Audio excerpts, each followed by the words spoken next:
unchanged, renewed, flowing from the grace that I found in you.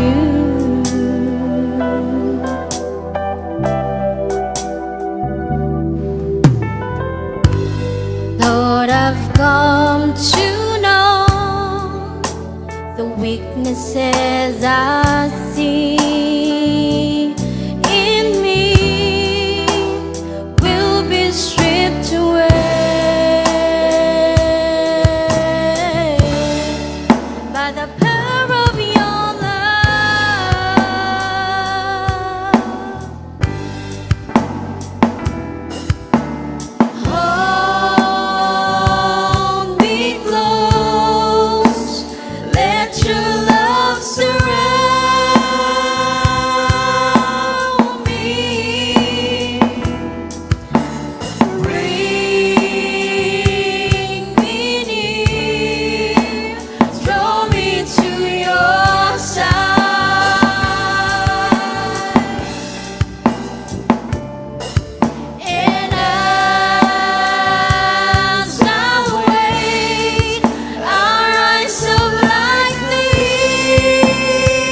po tayo, pikit po tayo ha.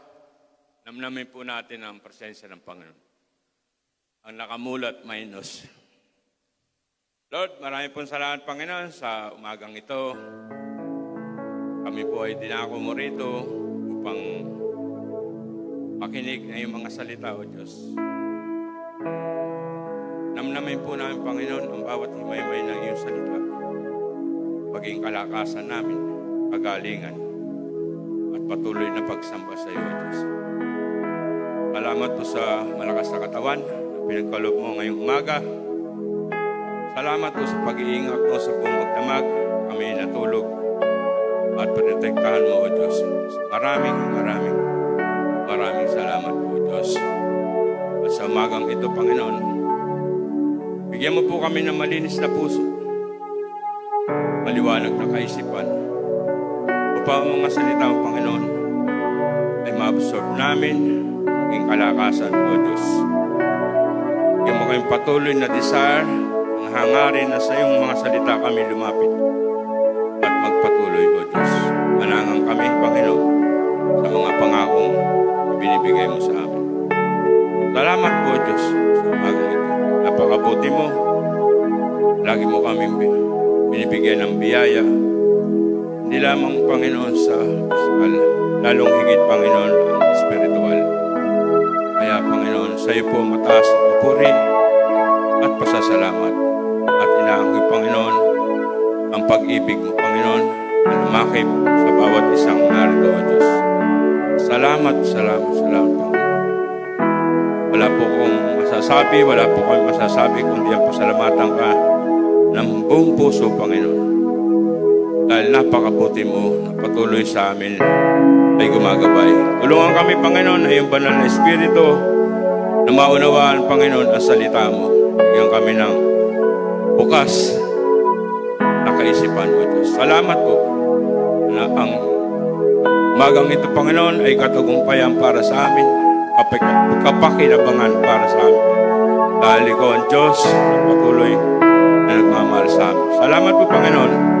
Ang iyo po ang katagumpayan ng gawain ito, O Diyos. Salamat po. Panging pangalan ng iyong bugtong na anak ni Jesus na aming Panginoon tagapagligtas. Amen.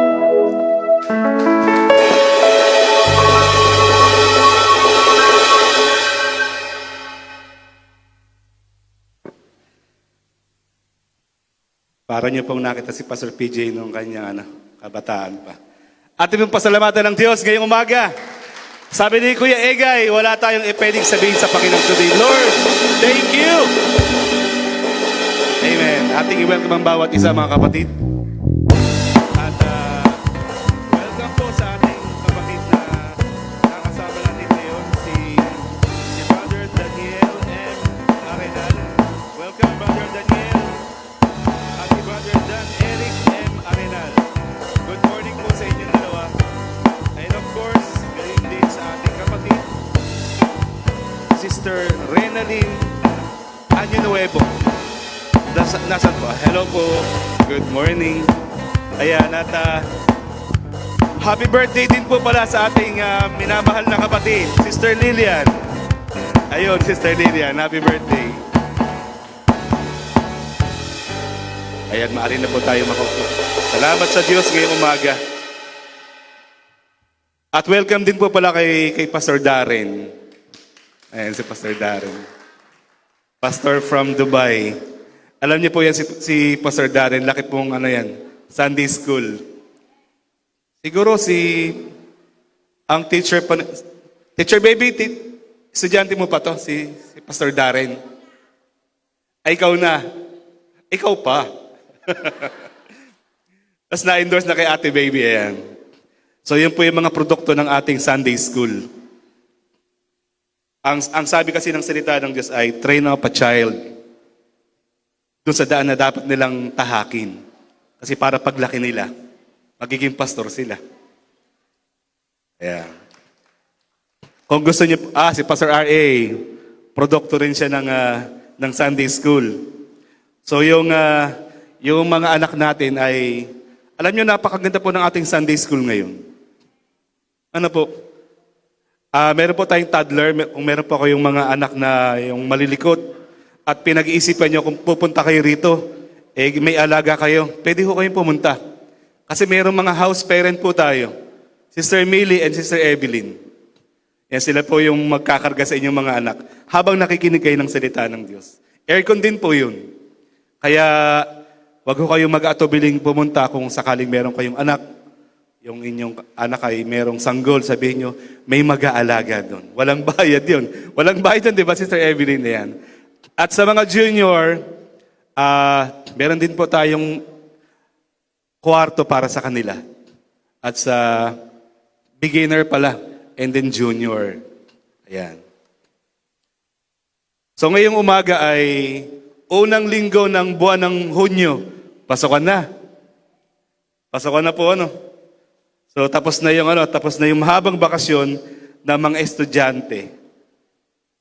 Itong buwan na to ay ating pag-uusapan ang about grace of the Lord, yung grace ng Panginoon sa atin. 4 na linggo natin pag-uusapan yung grace. Para tong isang series ng pelikula. Ito'y kasaysayan ng ating buhay. Ang unang linggo ay bago tayo matagpuan ng kahabagan ng Diyos. Bago tayo makita at matagpuan o mahanap ng grace of God, ano yung kalalagayan natin? At ang second week, next week ay during grace. Ano yung naganap? Ang sabi ng salita ng Diyos, walang humahanap sa Diyos. Pero bakit kayo narito? Bakit tayo narito? May nangyari. May ginawa ang Diyos sa buhay natin. Yun yung during grace. And third week, pag-usapan natin yung ano yung buhay na natin after we receive the grace of the Lord. Ano yung buhay na meron tayo ngayon? Itong buhay natin. So yung pag-uusapan natin ng buong buwan ng June, bago natin matagpuan ng grace, ayan, throwback tayo sa ating old life. Yun yung pag-uusapan natin ngayon. At second week, wow, nakita tayo ng Panginoon. Natagpuan niya tayo. Merong, yung dating ayaw magsimba, biglang, Lord, gusto ko nang sumimba. Anong nangyari? May nangyari. At yung pangatlong linggo, yun, ano na yung bunga ng mga kahabagan na tinanggap natin sa Panginoon. At yung fourth week, summary. At yung parang mga do's and don'ts ng grace. Merong grace sa Bible na tama ang paliwanag. Merong grace doon na mali ang pagtanggap. So doon natin pag-uusapan yun sa ika-4 na linggo ng buwan ng Hunyo. So ngayong umaga ay ang pag-uusapan natin yung bago tayo natagpuan ng kahabagan ng Diyos. Yan. So bago ang lahat ay akin pong pinag-aanyaya muli yung ating prayer and counseling. Kung kayo po ay merong naisidulog sa Panginoon at gusto nyo makausap ang isang lingkod ng Diyos at mapayuhan ng biblical advices at kung gusto nyo makahingi ng panalangin, bukas po yung ating counseling room doon po sa itaas. At ganun din po yung ito pong ating welcome na tatlo, si Sister Renalyn Año-Nuevo, si Brother Dan Eric Arenal, at si Brother Daniel Arenal. Kayo po ay welcome namin sa aming evangelism room. Sa taas din po. May bibigay po kami sa inyong lechon. Hindi po, biro lang po yung lechon. Pero meron po kaming konting snack para sa inyo habang ipinapahayag po namin sa inyo yung Ebanghelyo ni Kristo. Ayan. Ayun, dito na tayo sa ating topic ngayong umaga. Amazing Grace. Amazing Grace. Kahanga-hanga, kagila-gilalas, na napakagandang kahabagan ng Diyos sa atin. Dito nagsimula ang lahat ng istorya natin sa ating buhay pananampalataya. So siguro habang pinag-uusapan natin yan, oo nga, ganun ako dati. Doon ako galing. Galit din ako. Galit din ba kayo doon sa mga taong merong yung may hawak na aklat na itim? Yung mahilig mag-hallelujah. Yung parang kapag Naririnig mo na sila maghalilay, parang tinatayoan ka na ng balahibo, parang kakaiba. Ayan. Yun yung ating pag-uusapan ngayong umaga. At ang title po nito ay Grace Leads Us from Death to Life. Ang habag ng Diyos ang umaakay sa atin mula sa kamatayan patungo sa buhay. Lahat po ay aking inaanyahan na tumayo habang binabasa po natin ang salita ng Diyos ngayong umaga na nakasulat sa aklat ng Efeso chapter 2 verse 1 to 5. Verse 1, noong unay patay kayo dahil sa inyong mga pagsuway at mga kasalanan. Sinusunod ninyo noon ang masamang takbo ng mundong ito at napailalim kayo sa pinuno ng mga kapangyarihan sa himpapawid, ang espiritong naghahari sa mga taong ayaw pasakop sa Diyos. Ang totoo, tayong lahat ay dati ring namumuhay ayon sa pagnanasa ng ating laman at sumusunod sa mga hilig ng katawan at pag-iisip. Kaya't sa ating likas na kalagayan, kabilang tayo sa mga taong kinapupuotan ng Diyos. Verse 4, subalit napakasagana ng habag ng Diyos at napakadakila ng pag-ibig niya sa atin. Tayo'y binuhay niyang kasama ni Kristo noong tayo'y mga patay pa dahil sa ating pagsuway.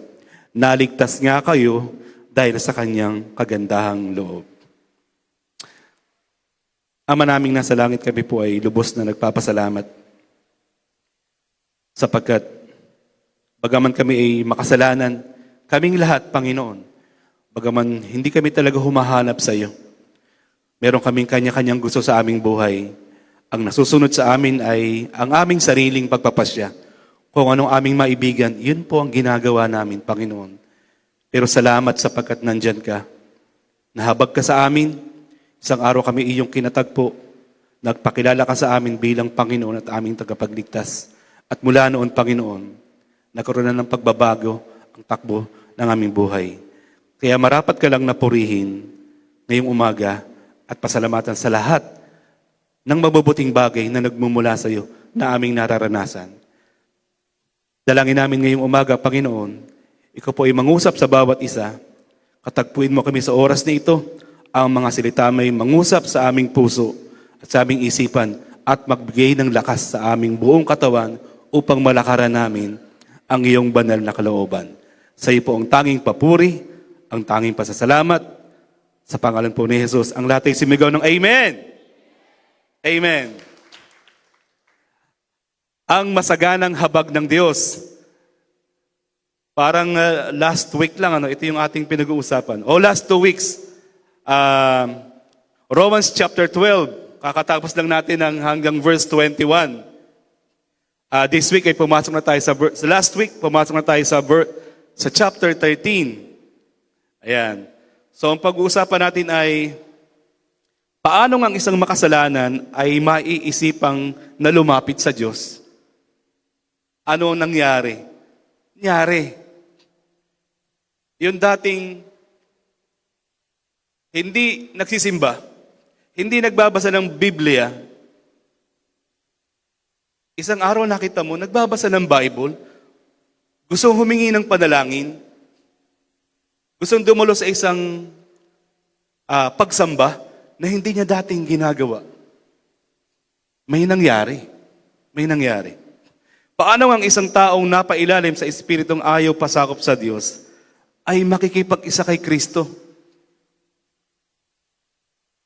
May nangyari, hindi po ba? Paano nangyari lahat yan? Yan yung pag-uusapan natin sa buong buwan na ito ng Hunyo. Paano ang isang makasalanan na sunod-sunuran sa kanyang laman ay tumalikod? Wow! Sa kasalanan at inalay ang buhay niya kay Kristo. Paano nangyari lahat sa atin yun? Dahil bang mabait tayo? Wari ko hindi. Ang pinagmula natin yung sinasabi sa Romans, walang humahanap sa Diyos, wala, kahit isa. Kaya kung susuriin mong mabuti, hindi natin hinanap ang Diyos. Tayo talaga hinanap niya. Tayo talaga yung hinanap niya sa lahat ng sulok ng pinagtataguan natin, yung mga favorite places natin, hinanap tayo ng Diyos. Napakabuti ba ng Panginoon? Kung hindi tayo natagpuan ng Diyos, nasaan kaya tayo ngayong oras na to? Baka ako nagra-rides. Kasama ko si Kiko, magra-rides kami sa Infanta. Bibili ng pusit na sariwa. Naisip niyo ba? Nung dating hindi ka pa Christian, kapag linggo, nasaan ka? Iba siguro namimingwit. Baka si Kuya Rolly nagsasaka. Magsasaka kasi ang Kuya Rolly. Baka naroon tayo sa mga normal nating ginagawa. Bakit tayo narito ngayon? Kasi merong himalang ginawa ang Diyos sa buhay natin. Pumasok yung masaganang habag niya sa atin. Pag-usapan natin ang panukala ng mga talatang ating binasa. 5 talata. Ang masaganang habag ng Diyos ay may kapangyarihang buhayin ang bawat taong patay dahil sa pagsuway at dalhin siya sa buhay na kasama si Kristo.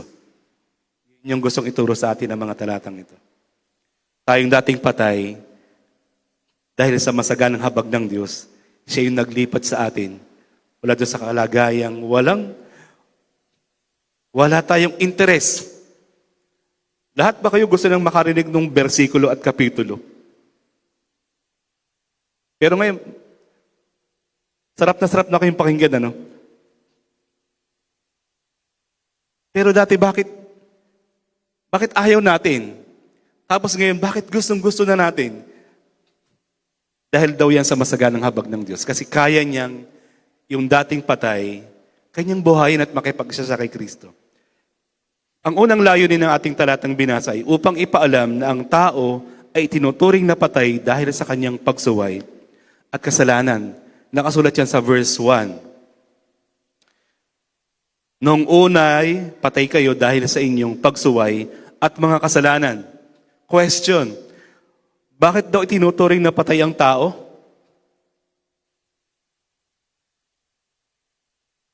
Iyon na iyon tayo. Eksaktong tayo yun. Sabi ko nga nung isang linggo, ang Pilipino ganito, kapag may nakasulat na bawal magtapon ng basura, tingnan na yung ibaba niya, andun talaga ang basura. Bawal umihi rito. Dito talaga umiihi. No parking. Ang haba ng pila ng sasakyan. Masuwayin tayo, masuwayin. Kapag pala ang tao masuwayin, ano ang turing ng Diyos sa kanya? Patay. Kaya tayo ang turing sa atin ng Diyos patay. Kasi yung ating lumang buhay, lahat tayo masuwayin. Lahat. Meron bang nung hindi pa siya Kristiyano, talagang masunurin na siya sa Diyos? Meron bang magsasabi ng ganun? Hindi ko masabi. Kasi hindi talaga eh. So inaamin natin, yung ating lumang buhay, patay talaga tayo. Kasi ayon sa pamantayan ng salita ng Diyos, yung isang taong masuwayin, ang tingin ng Diyos doon patay. Lumalakad tayo pero patay tayo. Buhay tayo physically, pero yung tinuturing na patay dito, yung walang relasyon sa Diyos. Hiwalay sa Diyos. Spiritually, patay siya. Pero physically, buhay na buhay nga eh. Malakas kumain. Subsob ang subsob sa trabaho. Maraming sideline. Masigla. Pero yung kanyang spiritual na buhay, ang tingin ng Diyos, patay siya. So patay ang tao dahil siya ay masuwayin sa Diyos. Ang pagiging masuwayin sa Diyos ay nakakamatay. Naalala niyo yung si Eva at saka si Adan. Naalala niyo yung sa aklat ng Genesis. Sabi ng Diyos sa kanila, pwede niyong kainin lahat ng bunga ng punong kahoy sa hardin. May santol, may avocado, may pinya. Ano pa? Pakwan, chiko. Anong prutas? Lahat makakain natin. Maliban dun sa isa. Kasi kapag kinain niyo yun, anong sabi ng Panginoon? Mamamatay kayo. Sinunod o sinuway? Sinuway. Nagkatotoo ba yung sinabi ng Diyos? Namatay nga ba sila? Yes, namatay sila. Physically? Yes and no. Kasi merong isang view na kung hindi daw sila nagkasala, ay eternal life yung meron sila. Pero merong isang view na ito yung mas malapit sa katotohanan kasi pinalaya sila after na lang magkasala. So nahiwalay na yung tao sa Diyos. Simula doon wala nang ipinanganak sa loob ng hardin ng Eden. Kung sa naroon ng Diyos. Wala na. So ang pagsuway ba sa Diyos ay nakakamatay? Iyan tayo dati, kaya talagang patay tayo. Ilang bang pagsuway meron tayo sa lumang buhay natin? Isa lang ba? Ang dami. Kaya talagang patay-patay tayo. Kailangan palitan ng Diyos ang puso nating na masuwayin sa kanyang kalooban. Yun ang problema eh. Last week, yung pinag-usapan natin yung maging masunurin o magpasakop sa namumuno. Sa mga sharing sa mga house churches, may sharing na ganito. Mahirap kasing sumunod sa isang pamunuan kapag nakikita mo yung pamunuan, corrupt. O kunyari, walang alam ang taga-TCFC, ano? Hindi ba kayo nanonood ng Senate hearing? Minsan nakakatamad ng manood, ano? Kasi parang nadidismaya ka. Kung bigyan kaya tayo ng matutuwid na politiko, mababago kaya yung ating pusong masuwayin? Mababago kaya? Kasi sabi ng ibang komento, kasi kaya ang hirap sumunod dahil hindi naman sila matuwid. Kung maging matuwid kaya sila, mababago kaya yung puso kong masuwayin? Yes and no. Yes ba? Mababago ba? Dali natin sa Panginoon. Ang Diyos ba corrupt? Ang Diyos ba matuwid? Siya ba yung ating pinuno? Kapag ba nag-utos siya, sumusunod tayo? Aray na, no? So wala dun sa namumuno ang problema. Kahit maging matuwid ang namumuno at talaga namang matuwid at banal ang ating Diyos, yung utos niya sa atin, sinusunod ba natin? So wala ron sa namumuno, nasa ating kalooban talaga ang problema. May ilang talata sa Bible kapag ang Panginoong Jesus ay dumarating sa isang lugar at meron siyang napansin na inaalihan ng masamang espiritu. Demon possessed. Pinapalayas niya yun. Lumayas ka sa taong yan. At agad-agad lumalayas yung masamang espiritu. Yung ilan pumupunta ron sa baboy, ang Panginoong Hesus ay may kakayanang magpalayas sa masamang espiritu. Minsan nga, makita pa lang siya. Hindi pa inuutusan. Tiningnan lang. Aalis na siya. Ang evil spirit, ang demonyo, ang devil, kapag inutusan ni Kristo, ang bilis sumusunod. Ulitin natin. Ang masamang espiritu, ang demonyo, ang devil, kapag sinabi ni Kristo, umalis ka sa taong yan, ang bilis sumusunod, umaalis siya. Ang Kristiyano, kapag inutusan ni Kristo, ang sagot, wait lang, Lord. Wait lang. Pag-iisipan ko, mga kapatid, hello? Lumalabas ba? Huwag naman sana, mas masunurin pa yung demon sa atin. Kapag inutusan ni Christ, lalayas agad, walang paliwanag, pero tayo, anak, patawarin mo yun. Wait lang. Hayaan mong lumipas ang mahabang panahon. Mawawala rin yung kirot sa aking damdamin. Wait lang. Pero kapag ang devil, ang bad spirit inutusan, alis agad. Isipin nating mabuti yan, Masuwayin.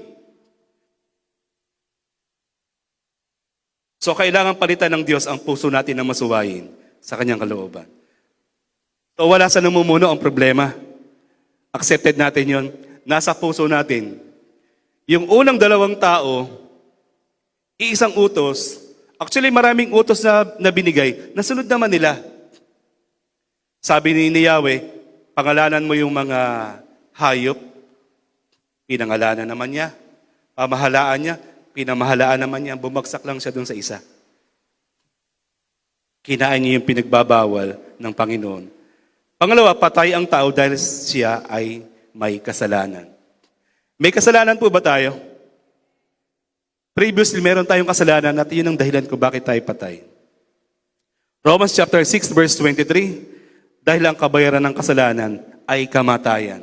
Ang kasalanan parang utang. Dapat mong bayaran at ang pangbayad doon, mamamatay ka. Excuse me. Kamatayan daw yung kabayaran ng kasalanan. So kung tayo masuwayin, ang bunga nun, kasalanan. Masuwayin na tayo. May kasalanan tayo.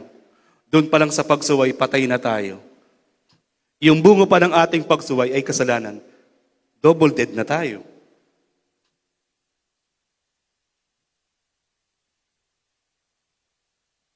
Kailangan pawiin ng Diyos ang ating mga kasalanan. Dalawa yung dapat gawin ng Diyos. Yung puso nating masuwayin, dapat niyang palitan ng pusong masunurin. Ang pangalawang problema ng tao, yung kasalanan niya dapat maalis sa kanya. Kasi yung dalawang yung nagdudulot sa kanya ng kamatayan. Pangalawang layunin upang ipaunawa na kaya sumusunod ang tao sa masamang takbo ng mundo ay dahil pinamumunuan ito ng espiritong ayaw pasakop sa Diyos. Verse 2 and verse 3. Sabi ng verse 2, sa unang bahagi, sinusunod ninyo noon ang masamang takbo ng mundong ito. Ito yung ating pinag-usapan, siguro 2 months ba nating pinag-usapan ng Romans chapter 12? 2 buwan, Romans 12 verse 1. And 2, alang-alang sa masaganang habag ng Diyos, huwag na kayong umayon sa takbo ng mundong ito. So yung lumang buhay natin, kung ano yung trending sa mundo, sumusunod daw tayo. Sinusunod natin Kung ang trending ay TikTok, hindi ko sinasabing kasalanan ng TikTok. Ang pinag-uusapan natin yung trend. Simulan natin sa TikTok. Nagti-TikTok. Pero sa kalooban natin, sa ating character, kapag ang uso ay, alam mo nauso yung yung flex ba yun? Hindi flexing Pero siya kasi spiritual na nakahulugan, parang pinagyayabang, anong tawag doon? Hindi ko maalala. Pero di pa alala mo mamaya. Kapag ang trend ng mundo ay ganito, sumusunod tayo, di ba? Hindi lang sa damit. Pati yung ginagawa natin, sumusunod tayo sa kanila.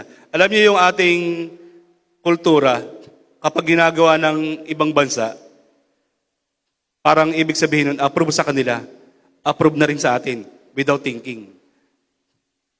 Halimbawa, alam niyo ba sa Canada, hindi ko pa ito na legit check, pero sana hindi totoo. Nagpasa na ang Senate ng Canada na bawal nang mag-quote ng Bible. Bawal na. Kapag nagkaroon yun ng full implementation, malaki ang problema ng mga Kristiyano sa lugar na yun. Bakit? Hindi na sila pwedeng magbanggit o mag-quote ng verse, especially sa mga LGBTQA+. Particularly doon. Meron ng isang mangangaral na nakulong sa Canada dahil nag-quote siya in response doon sa isang post ng isang LGBTQ. Nakakulong siya. Yung ganong trending sa ibang bansa, darating yung time, pwedeng acceptable na dito yun. Uso yung abortion sa ibang bansa. Pinapauso din dito. Kasi bakit? Kung ano yung trend ng mundo, sinusunod. Yung same-sex marriage, uso sa ibang bansa, gusto na rin ipatupad dito. Meron tayong SOGI bill. Tama po ba? Kasi kung ano yung takbo ng mundo, Yung tao talaga, doon siya sumusunod. Kaya sabi ni Paul sa Romans chapter 12, yun daw mga nakatanggap ng masaganang habag ng Diyos, pinapakiusapan niya, huwag kayong aayon doon sa takbo ng mundo. Ayan. So yung lumang buhay natin, kung ano yung flow ng mundo, sinusunod natin. Uso yung rap battle, yung flip-top. Nung pandemic, yan, naglalabas yung flip-top. Alam niyo doon, nagmumurahan yun eh. Nagmumurahan sila. Makita mo yung mga kabataan, ganun din. Nagra-rap battle sila ng murahan kasi bakit? Nakikita nila, nagiging halimbawa sila. At sa ating matatanda, ganun din. Ganun din. Alam niyo nung araw, hindi pa naman ako ganun katanda, ang ligawan nung araw, hindi mo na makikita yung natatawa na si Pastor Amor. Kasi ang ligawan nung araw, naninilbihan ba ang tawag doon, Pastor Amor? Naninilbihan. Mag-iigib po ba? Nanunuyo. Hindi totoong nag-iigib tsaka nagsisibak ng kahoy. Baka hindi nyo na po inabot. Baka po yung lola nyo na. Pero ngayon, magkatitigan lang, kayo na. Gano'n na yung trend ng mundo. Kaya yung tao, sumusunod dun. Magkadikita lang ng siko sa bus, pagbaba sila na. At agad-agad nagpapakasal. Hindi pa nila alam yung karakter ng isa at yung karakter ng isa. Makalipas ang ilang buwan, naghiwalay. Bakit? Wala ka palang trabaho, akala mo makaporma ka. Akala ko ang yaman mo, kaya nagustuhan kita eh. Yung trend ng mundo, doon tayo sumusunod. Ang tanong, bakit tayo sumusunod? Sa pangalawang bahagi ng verse 2, napailalim kayo sa pinuno ng mga kapangyarihan sa himpapawid, ang espiritong naghahari sa mga taong ayaw pasakop sa Diyos. Sabi diyan, napailalim tayo sa espiritong ayaw sumunod sa Diyos. Alam niyo yung salitang napailalim?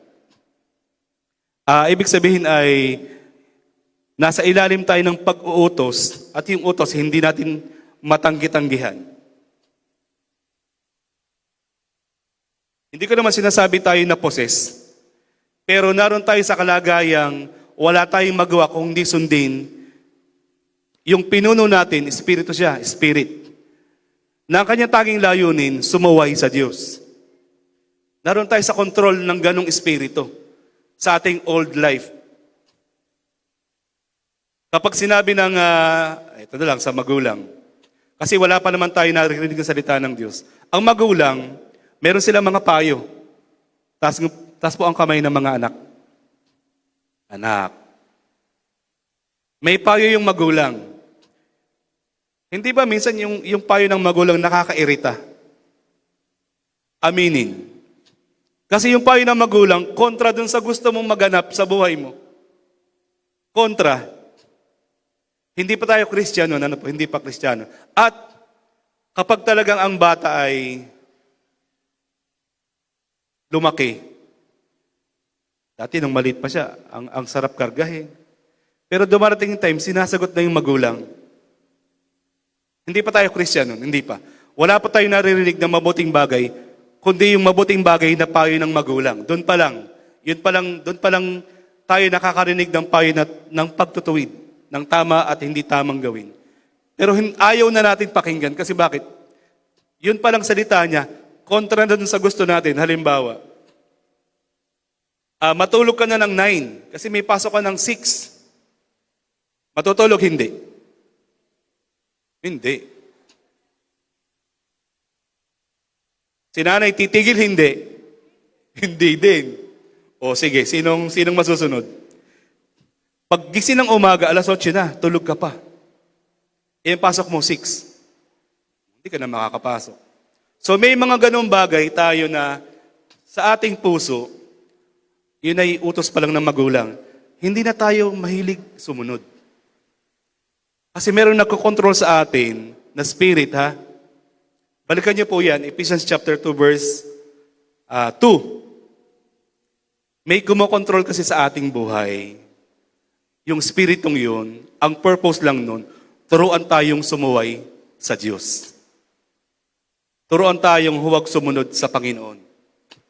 Kaya hanggat tayo nasa ilalim ng kontrol nun, hindi talaga tayo makakasunod. Nakita niyo po yung puppeteer. Puppeteer ba yun? Hindi, yung may string ang puppeteer, yung sinusuot, yung parang ginagawa ni Pastor Ding. Yung may string dito.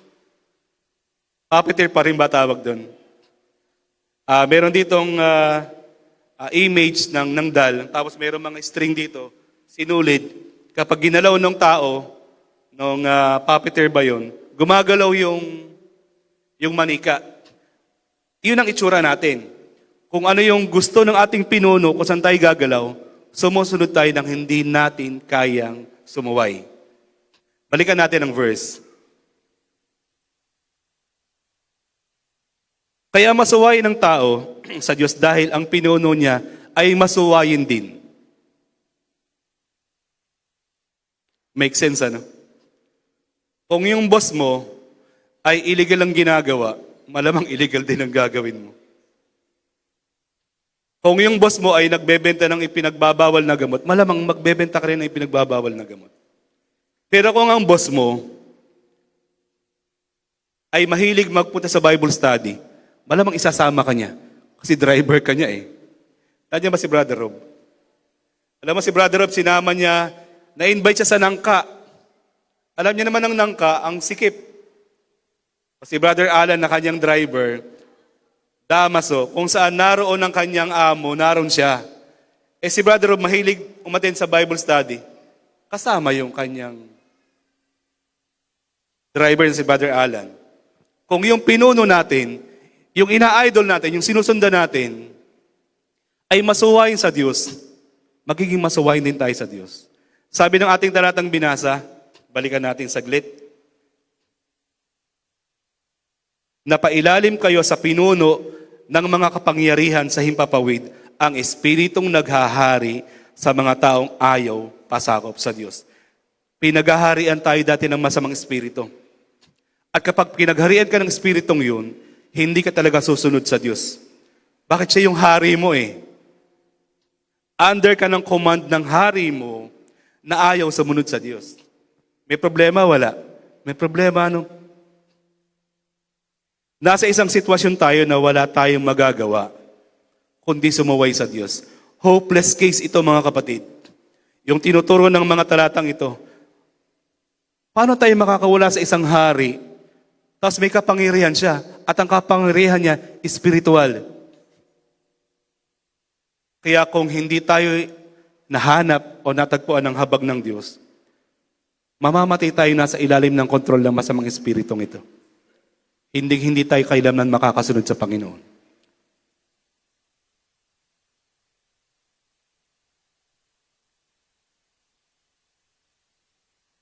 Kabilang tayo sa mga taong kinapupuotan ng Diyos.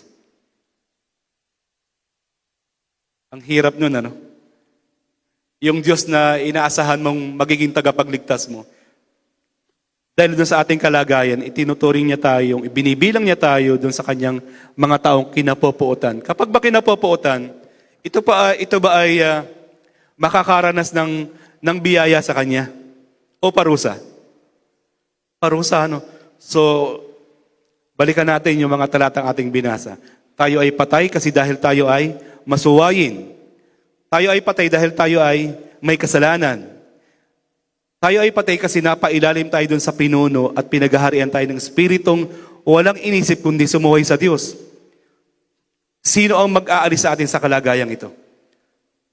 Ayan, ang hirap. Kapag tayo ay nanatili sa ganung kalagayan, isipin nyo, kabilang ka dun sa listahan ng meron ba kayong listahan ng kinapupuotan niya? Ang Diyos meron. Meron siyang listahan.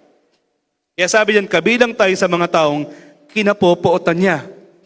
Sino yun? Yung masuwayin, yung makasalanan, at yung pinaghaharian ng masamang espiritong walang iniisip kundi sumuway sa Diyos. Kabilang tayo doon sa kinapupuotan niya. Nahahayag mula sa langit ang puot ng Diyos laban sa lahat ng kalapastanganan at kasamaan. Romans chapter 5, verse 8. Mga kapatid, ito yung ating lumang buhay bago natin nakilala o bago tayo nahanap at natagpuan ng masaganang habag ng Panginoon. Pangatlong layunin, upang ipakita na sa ganitong kalagayan, tayong lahat ay kinahabagan ng Diyos. Kaya tayo ay binuhay niya kasama ni Kristo. Verse 4 and verse 5. Sabi sa verse 4, subalit. Pakisabi nyo nga sa katabi nyo, subalit. Ito na yung turning point ng ating dead life, ng ating patay na buhay. Ito na yung katapusan ng ating kamatayan at magsisimula na tayong pumasok dun sa buhay na kaloob ng Diyos. Subalit napakasagana ng habag ng Diyos at napakadakila ng kanyang pag-ibig sa atin. Naniniwala ba kayong napakasagana? Alam niyo ba ano ba yung ibig sabihin ng napakasagana? Hindi mauubos, unending, overflowing. Hindi mo kayang ubusin sa iyong buong buhay. Yung masaganang habag ng Diyos, hindi siya matatapos kailanman. Kaya kung ang kasalanan mo ay napakarami, lagpas doon ang habag sa iyo ng Diyos.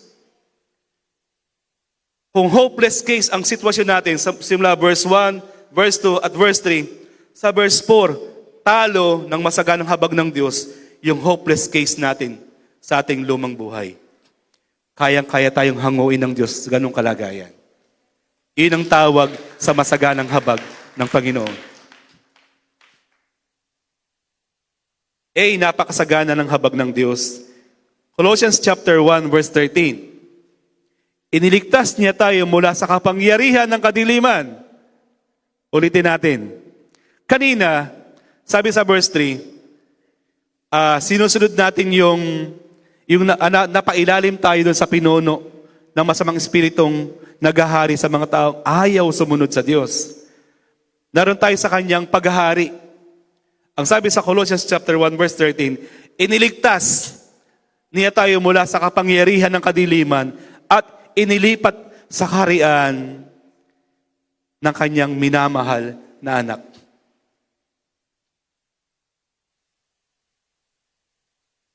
Paano nangyari yun?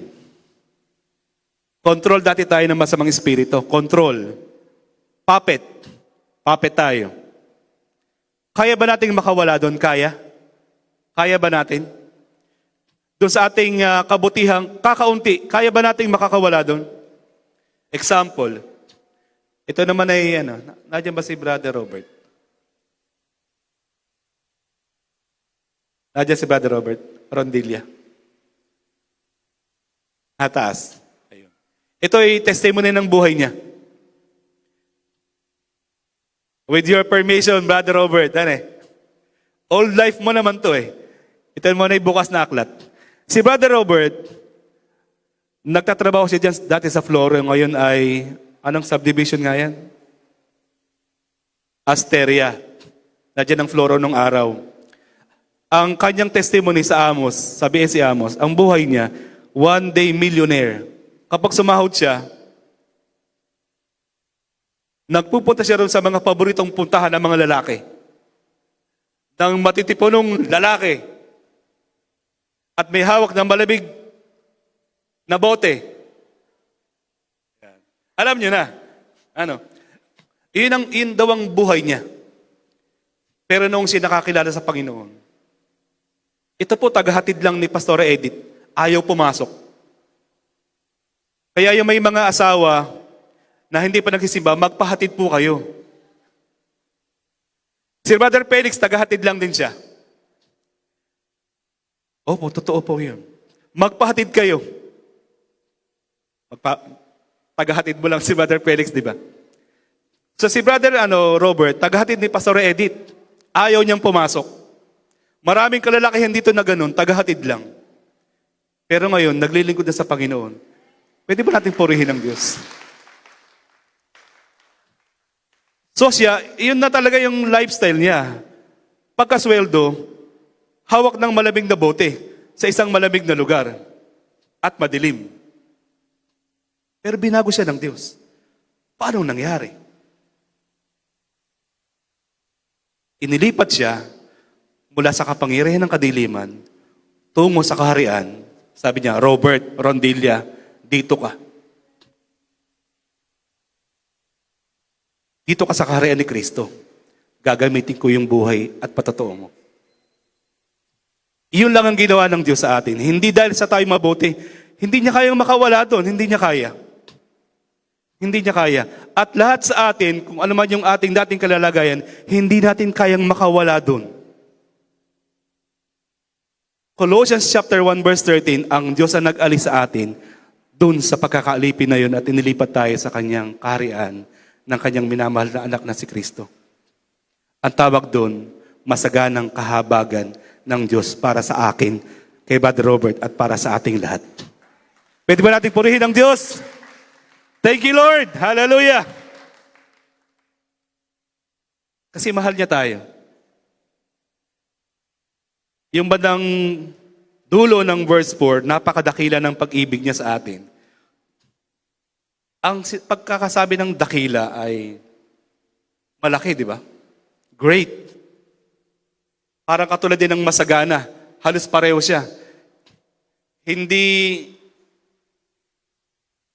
ang pag-ibig, ang pagmamahal ng Diyos sa atin, kahit anong gawin mong pagtalikod sa Kanya, mahal ka pa rin niya. We. So sa mga ayaw maniwala, sabi, we. Oo, totoo yun. Yung mga tumatalikod, kahit nga po yung mga namamatay na hindi kumikilala sa Diyos, mahal na mahal sila ng Diyos. Pero alam niyo ba, hindi sapat na mahal lang tayo ng Diyos. Kailangan mag-response tayo dun sa pag-ibig ng Diyos sa atin. At ang pag-response natin, ang tawag dun, faith. Ayan. Faith. Noong si Abraham ay sinabihan ng ni Yahweh, umalis ka dyan sa lugar na yan. Alam niyo po ba, si Abraham, stable na siya dun eh. Okay na siya. Okay na. Mayaman na siya sa lugar na yon. Pero sabi ng Diyos sa kanya, umalis ka. Punta ka doon sa isang lugar na ituturo ko sa iyo. Alam niyo, dahil nananampalataya, dahil nakita ni Abraham, kapag ang Diyos na nagsabi, hindi naman siya ipapasama eh. Yun din ba yung nasa puso niyo? Kapag merong inutos ang Diyos sa atin, hindi para tayo ipasama. Kaya sabi niya, siguro, itong lugar ko, okay na ako dito eh. Pero, nagtitiwala ako kay Yahweh, yung sinabi niya, susundin ko. Mas umunlad ba ang buhay niya ron? Yes. Mas umunlad. May mga bagay sa buhay natin, sinabi ng Diyos, umalis tayo dyan sa kalagayang yan. Alisan natin yan. Umalis tayo dyan. Kung sapat ang ating pagtitiwala sa Diyos na hindi tayo mapapasama, kung aalis tayo, mapapabuti tayo. Nagtitiwala ba tayo sa Diyos? Purihin natin ang Panginoon. Meron ba sa buhay natin na sinasabi ng Diyos ngayong umaga, umalis ka sa lugar mong yan? Meron ba? Magtiwala tayo sa Diyos. Kasi dalawa yung mensahe, kapag hindi ka umalis dyan, mapapahamak ka. At kapag sumunod ka, mapapabuti ka. Meron ba sa inyong ganun yung dilig sa Kanya ng Panginoon ngayon?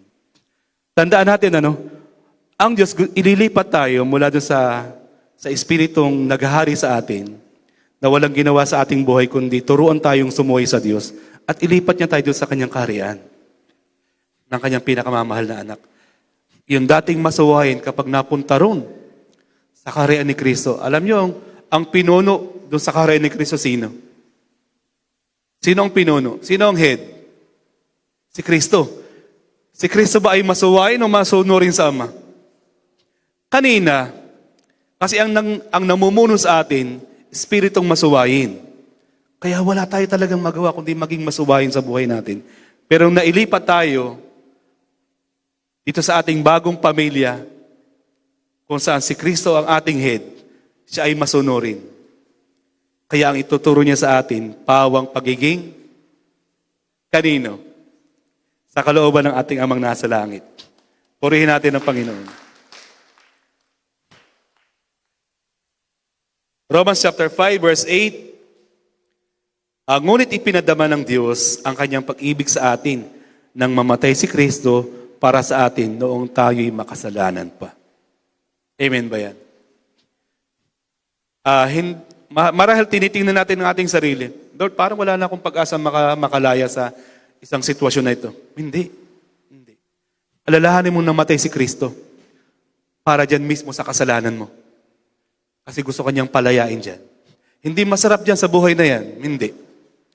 Hindi kailanman magiging masaya ang isang taong merong pitak sa puso niya ang Diyos, tapos namumuhay siya sa kasalanan.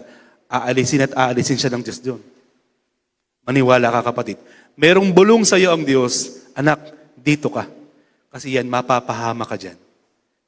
Kapag nagtiwala tayo sa Kanya, makikita natin na ang Diyos ay tapat at tutulungan niya tayo. Verse 5, tayo binuhay niyang kasama ni Kristo noong tayo mga patay pa dahil sa ating pagsuway.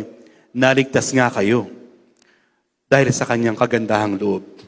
Now, meron dalawang view sa lugar na ito, yung salitang naligtas. Eternal life, at yung pangalawa, yung nakasulat sa Colossians chapter 1 verse 13. Tingnan nyo yung salitang ginamit. Iniligtas. Iniligtas. Yung dating kumokontrol sa atin doon, dapat tayong iligtas doon. Para kang iniligtas sa isang among malupit.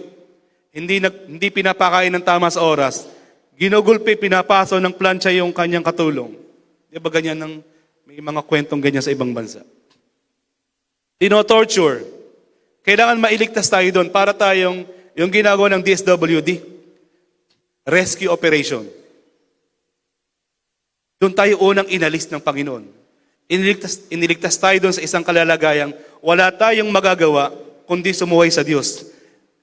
Yun ang sinasabi ng Colossians chapter 1, verse 13. Hindi mo na eternal life, hindi mo na buhay na walang hanggan. Doon muna sa sitwasyon. Hindi ka pwedeng bigyan ng Lord ng eternal life habang naroon ka. Pinaghaharian tayo ng masamang espiritu. Aalisin muna tayo ron. Tama ba yun? Inalis tayo ng Panginoon doon, kaya iniligtas tayo. Kaya kung babasahin natin ang verse 5, naligtas nga kayo dahil sa Kanyang kagandahang loob. Unang-unang iniligtas tayo doon sa sitwasyon na wala tayong kawala.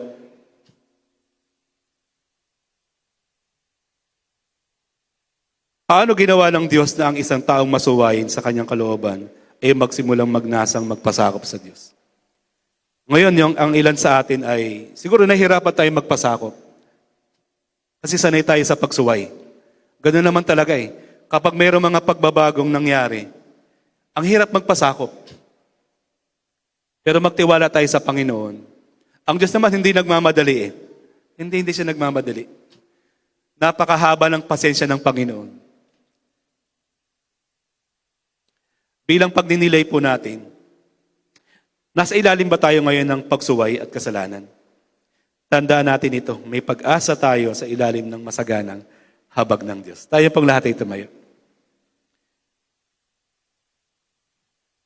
Oh, we praise you, Jesus. Hallelujah. Sobrang na-appreciate ko yung mensaheng ito. Kasi ito mismo yung nangusap sa akin buhay. Alam niyo bang, ang buhay ko ay puno ng galit. Elementary days pa lang ako, punong-puno ng hatred yung puso ko talaga. Kasi nakaranas yung aming pamilya ng injustice sa kapamilya. Ang hirap. Akala ko baliwala yun, pero habang ako'y umiidad, nakadikit pala yun sa akin. Ang hirap makawala dun sa galit. Ang hirap. Ang hirap. Pero ako'y nabebless kasi ang Diyos. Hindi niya ako minadali. May mga bagay sa buhay natin na ayaw naman natin, yung hatred kasi ang hirap. Nakakasikip, siguro yun ang dahilan bakit yung isang ugat ko sa puso ay nagbara. Kasi yung kapag ako'y nakakaramdam ng sobrang galit, meron siyang hindi magandang dulot sa ating katawan. May mga bagay tayong gusto na nating makalaya, tama po. Pero nahihirapan tayo. Parang feeling natin walang pag-asa. Mali. Ang pag-asa natin nasa masaganang habag ng Diyos. Ang Diyos ang mag-aalis ng hatred. Ang Diyos ang mag-aalis ng puot, ng bad experiences na meron tayo. ang Diyos ang mag-aalis sa atin doon sa isang sitwasyon na alam nating kasalanan sa harapan ng Diyos. Ang tanging magagawa lang natin, isuko natin sa Panginoon yung buhay natin. Hindi ko alam, hindi ko kayo kilala, isa-isa, personally, pero lahat po tayo may struggle sa buhay. Amen. Lahat tayo mayroong pinagdadaanan na parang, Lord, gusto ko nang makawala eh. Pero ang hirap. Taas nga po ang kamay ng gano'n ang pakiramdam niya. Lord, ayaw ko na ng ganitong kaisipan eh. Pero Lord, hindi ko kaya. Yung lahat na nagsasabing, Lord, gusto ko makawala, pero hindi ko kaya. Itaas po natin ating mga kamay sa Panginoon.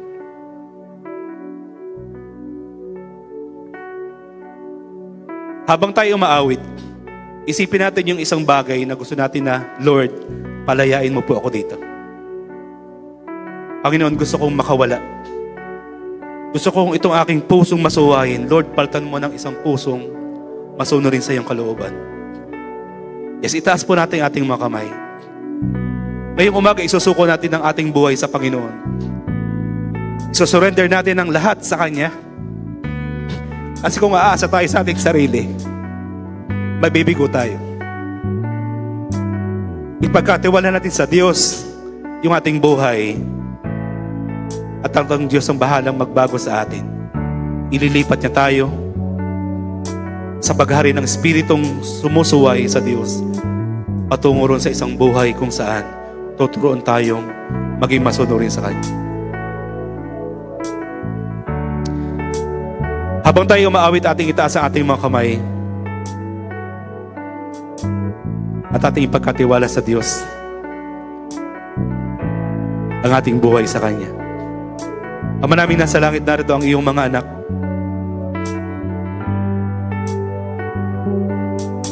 Kami po'y mahina sa aming ganang sarili. Hindi namin kayang makawala sa galit, sa puot, sa kasalanan kung saan kami nakalugmok ngayon. Pero Lord, ayaw namin sa lugar na ito, sapagkat nakikita namin kami mapapahamak, Panginoon. Lord, palayain mo kami. Bigyan mo kami ng lakas. Alisin mo kami sa isang kalalagayang ito, Panginoon, at ilipat mo kami, Panginoon, sa isang lugar kung saan kapiling ka namin at tuturuan mo kaming maging masunuring anak mo. Lord, salamat sapagkat ang habag mo sa amin ay hindi namin kayang pantayan. Lubog man kami sa kasalanan, Panginoon, kaya mo kaming hanguin sa lugar na ito, sapagkat napakadakila at napakasagana ng iyong kahabagan para sa amin. Dalangin namin, Panginoon, ang iyong pagsama, ang iyong kapatawaran, at ang buhay na binibigay mo sa amin ay aming pahalagahan, Panginoon. Huwag naming hayaang mamatay muli kami at malugmok ulit kami sa kasalanan na nagpahiwalay sa amin sa iyo. Lord, binibigay namin sa iyo pinakamataas na papuri at pasasalamat sa pangalan po ni Jesus. Lahat ay magsabi ng Amen. Thank you, Lord. From death into life, His grace changes everything. From broken to whole, stained to whiter than snow, His grace changes everything. His grace changes everything. There's no sin too great, there's no pain too deep. The cross declares it is done. There's no shame too real that His love won't heal. Forever the victory is won.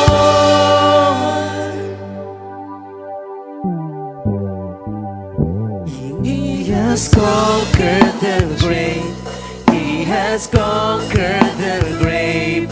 His grace changes everything. Come on, church.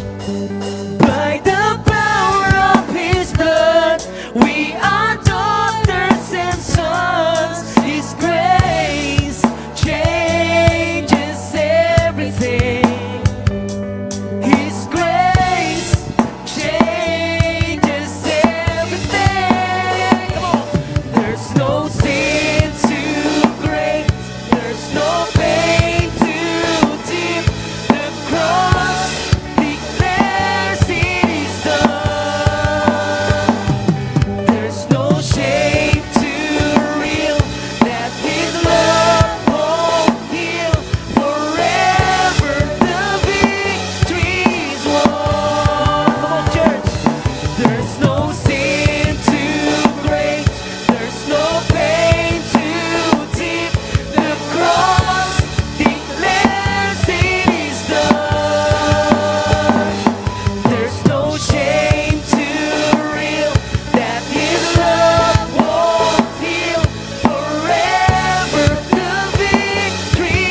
Tayo po ay dadako sa pagkakaloob. Tayo po ay magkaloob ng may galak sa ating puso. Hallelujah.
Sabi po dun sa susunod na awitin natin, it is finished.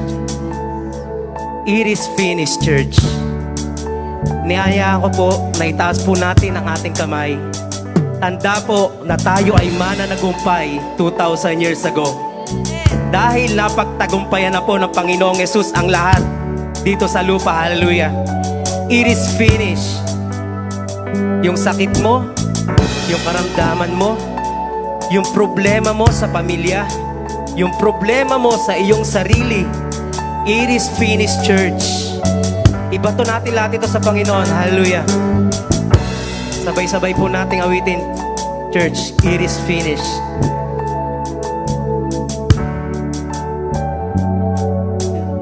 Come on. It is finished. It is finished. The victory is won. Come on, church. It is finished. It is finished. The victory is won. Come on, we declare.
There's no sin too great. There's no pain too deep. The cross, blessed is done. There's no shame too real that His love won't heal. Forever the victory is won. Forever the victory is won. Come on, church, we declare, forever the victory is won. The victory is won. Thank you, Jesus. The victory is won. Come on, church. The victory is won. Oh.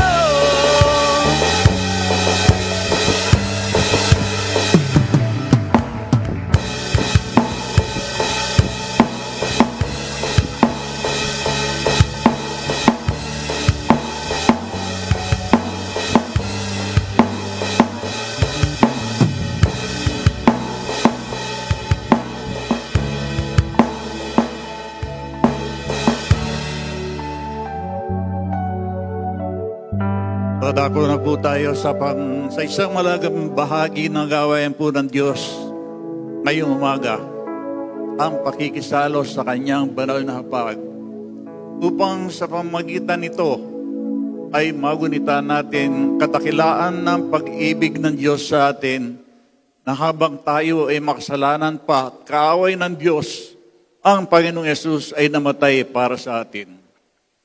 Sa unang sulat ni Apostol Pablo sa church sa Corinto at pati na rin sa Tanay Christian Faith Church ay ganito ang sinasabi. Tinanggap ko ang aral sa Panginoon na siya namang ibinabahagi sa inyo. Ang Panginoong Yesus nung gabing bago'y pagkanulo ay dumampot ng tinapay, matapos magpasalamat ay pinirapira sa iyo ng sinabi, ito ang aking katawan na inihahandog para sa inyo. Sabay-sabay po natin kayo.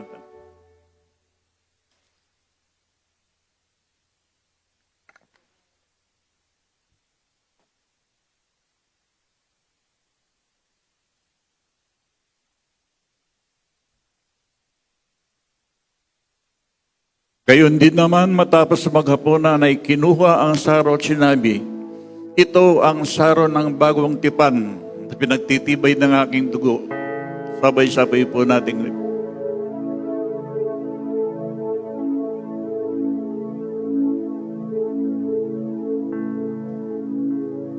Maraming salamat po, Panginoon,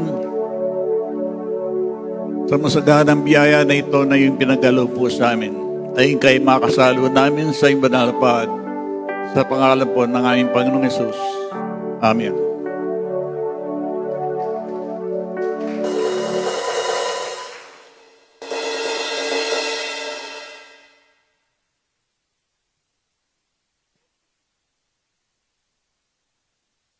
Medyo malamig na po ba? Yes, parang medyo inaantok po tayo, pero kahit malamig, bibigyan po natin ng mainit na pagsamba ang ating Panginoon. Amen? Yes! God is fighting for us.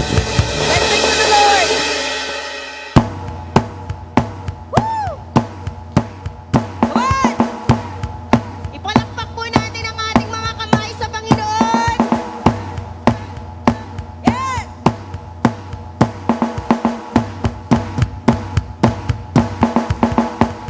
Woo!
In Jesus' name.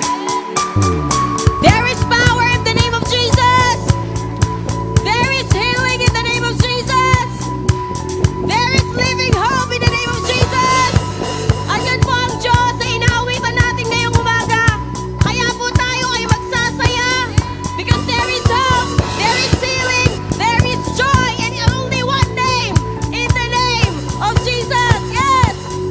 God is fighting for us, pushing back the darkness, lighting up the kingdom that cannot be shaken. In the name of Jesus, enemy is defeated, and we will shout it out, shout it out. Come on, God is fighting for us, pushing back the darkness, lighting up the kingdom that cannot be shaken. Yes, enemy is defeated, and we will shout it out. Come on! God is fighting for us, pushing back the darkness, lighting up the kingdom that cannot be shaken. In the name of Jesus, enemy is defeated, and we will shout it out, shout it out. God is fighting for us, pushing back the darkness, lighting up the kingdom that cannot be shaken.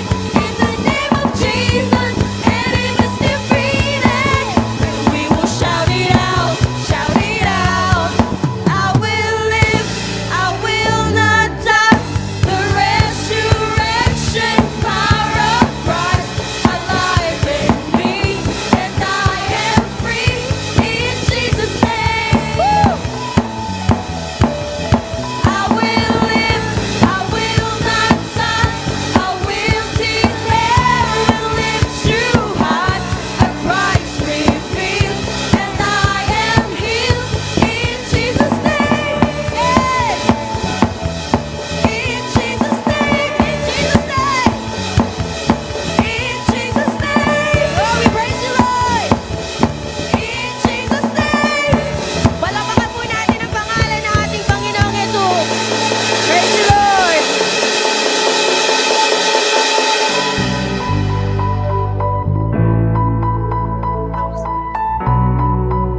Hallelujah. We are free. We are healed. In Jesus' name. Salamat sa kahabagan ng ating mabuting Diyos. Salamat sa kahabagan ng kanyang napakalaking pag-ibig sa atin. Napakabuti ng ating Diyos. Sabi nga ng sa kabila ng tayo dating makasalanan, tayo ay hinango niya. Salamat sa kanyang pagpili sa atin. John 15:16, siya ang pumili sa atin. Dati hindi natin siya pinipili, pero salamat sa kanyang kahabagan. Nadarama na natin ang kanyang malaking pag-ibig. Napapahalagahan na natin ito sa buhay ng bawat isa sa atin. Salamat sa buhay TCFC family. Isigaw natin sa buhay na tayo ay hinango ng ating Diyos na buhay. Salamat sa kanyang kahabagan, sa napakalaki niyang pag-ibig. Salamat, Lord. Salamat po. Ngayon ay nakasisigaw kami na kami ay free na sa kasalanan. Napakabuti mong Diyos. Salamat sa pagtugon, mga kapatid, sa panawagan ng ating Diyos. Aming Diyos na mabuti, aming Diyos na buhay. Tulungan mo kami sa tulong ng iyong banal na Espiritu na makalakad lagi sa iyong napakalaking pag-ibig sa amin. Sa aming paglabas ng bahay-sambahan, naroon ang mga pagsubok. Pero salamat sa iyong banal na Espiritu na lagi nagbibigay sa amin ng kahabagan, ng kalakasan, na kami makasunod sa iyong kalooban. Tulungan mo kami, bawat isa sa amin, sa araw-araw ng aming buhay, na hindi na kami makabalik sa kasalanan pa. Hallelujah. Thank you, Lord. Thank you po. At salamat sa mga kamay na nagbigay nitong mga pagpapala na ito. Pagpalain mo sa buhay ng bawat isa nagbigay upang magamit pa sa aming bahay-sambahan. Thank you, Lord. I-bless mo ang buhay ng bawat isa. Na bawat mga anak mo na tunay talaga na nagtitiwala sa iyo. Salamat po. Ito po yung aming panalangin sa iyo sa makapangyarihang pangalan ng aming buhay na Panginoong Hesus.